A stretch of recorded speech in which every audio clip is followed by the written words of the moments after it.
Today, the United States of America is changing its relationship with the people of Cuba. In the most significant changes in our policy in more than 50 years, we will end an outdated approach that for decades has failed to advance our interests, and instead we will begin to normalize relations between our two countries. Through these changes, we intend to create more opportunities for the American and Cuban people and begin a new chapter among the nations of the Americas. First, I've instructed Secretary Kerry to immediately begin discussions with Cuba to reestablish diplomatic relations that have been severed since January of 1961.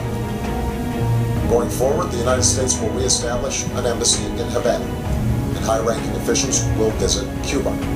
Second, I've instructed Secretary Kerry to review Cuba's designation as a state sponsor of terrorism. This review will be guided by the facts and the law. Terrorism has changed in the last several decades.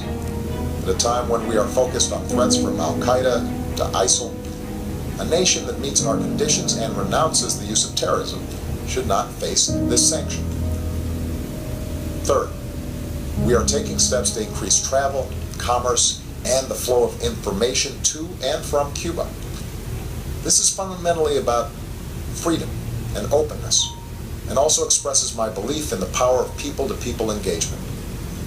With the changes I'm announcing today, it will be easier for Americans to travel to Cuba, and Americans will be able to use American credit and debit cards on the island.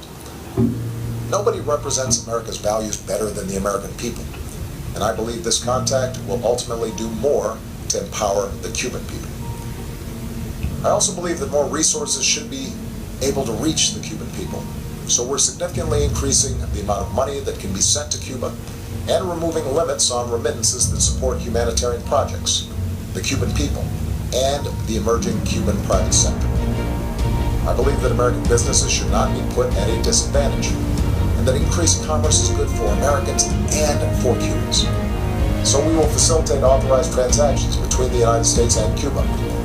U.S. financial institutions will be allowed to open accounts at Cuban financial institutions, and it will be easier for U.S. exporters to sell goods in Cuba.